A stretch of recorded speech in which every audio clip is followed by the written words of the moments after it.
Hey, I'm John. Welcome to Edgestone Studios. I don't know why I put my hands up like that. I started doing that as the first thing. Also, really notice my right hand. This is my Parkinson's affected hand, and it doesn't go as high, and it annoys me. So I'm doing another studio update. I think I had the idea the other day that maybe I should just do a daily kind of studio vlog update, edit them together, and put out a weekly update. And part of that reason was because I'd been working on the Polyevolver video series. I posted the first one and then the replacement one. And then I did a quick studio update. And the studio update video actually had more views and more interest than the Polyevolver. And I thought that was kind of interesting. I did have a comment from one follower who said that they really liked these kind of update videos. And the other thing I'd been thinking about quite a bit is that eventually I'd do a neurological disorder update video as well. And I started thinking, well, why would I separate these things? Why not just integrate them into the same videos? So I figured that's what I'll start doing, is maybe more of an update video. So back on that Parkinson's front where I'm at, I recently had to update my prescription. I'm going to try and use my right hand because it's my affected hand. It drives me nuts that I'm always using my left hand.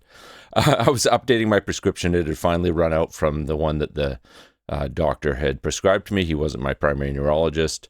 When I went to call the guy who was my primary neurologist before I'd seen the Parkinson's specialist, I found out that no, I'm no longer seeing him. I'm just with the Parkinson's specialist. So we're treating this 100% as Parkinson's. It most likely is. And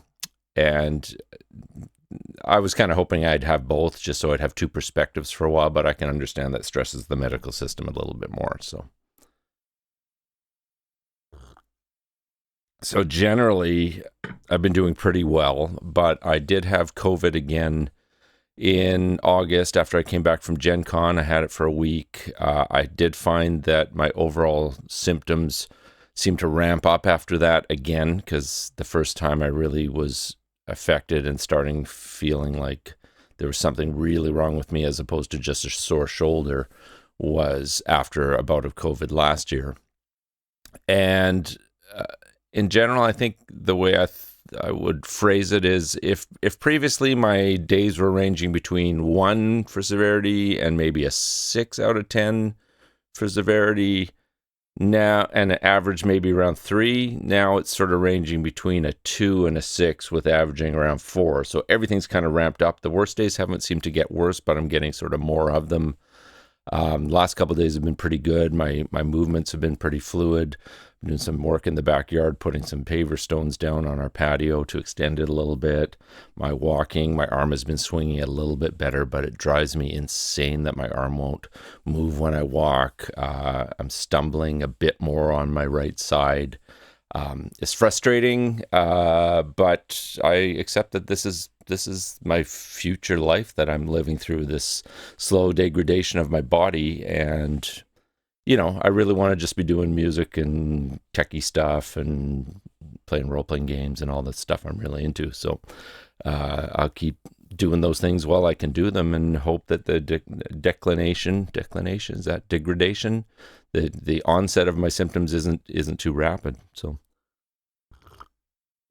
the other thing that's been really weighing on my mind, besides my physical health and the mental energy required to deal with it, is this freaking console I've got sitting in the garage. I mentioned it in the update the other day, and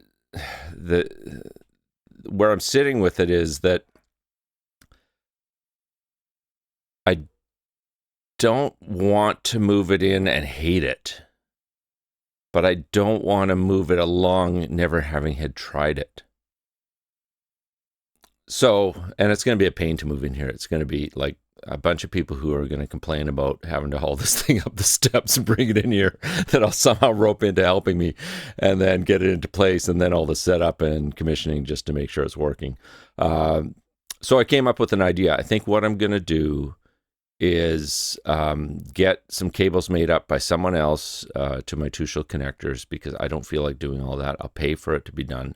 I'll get them terminated onto 1/4-inch female jacks where I'm coming out of the wall directly into the console, so I can keep my 1/4-inch male on my connections that I already have.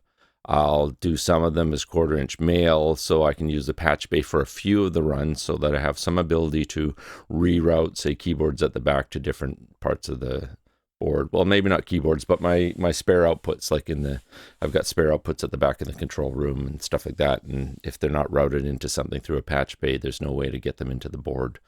And I can't use the patch bay on the board because it doesn't have line inputs. It's only got after the mic pre's. So that's kind of my plan now, is to try and get that finished. I've been trying to finish the calibration of the board, but as I work through the document, I find that the levels don't match what the document says. And then when I ask questions on the forum, I kind of get told, why are you doing that? Why are you even calibrating that? And it's, well, because the document said this is what needs to be done. And apparently half the stuff in there doesn't need to be done. The board should just work, which I thought it would, but I thought I would try and get it to the point where it was working perfectly.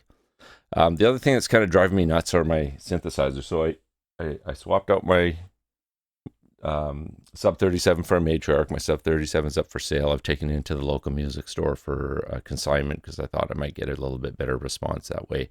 I didn't feel like dealing with shipping.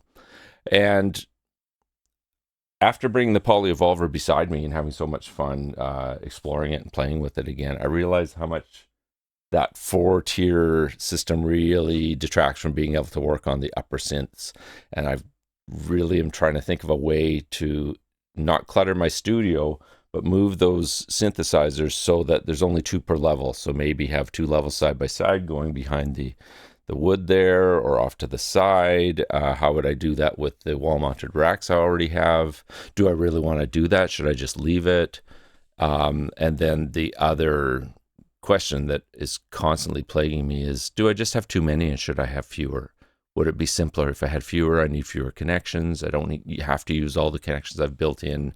There's that part of my brain that wants to have a simplified, minimized, easy to use setup that just gets me making music instead of making videos, or instead of sitting and pondering, or instead of researching products and solutions to figure out how to make things work better, just getting on with creating, which is, one of the things I love doing, but not the only thing I love doing. So anyways, I think that's my update for today. And I may add to this before I release it, or maybe that's my studio update. I don't know.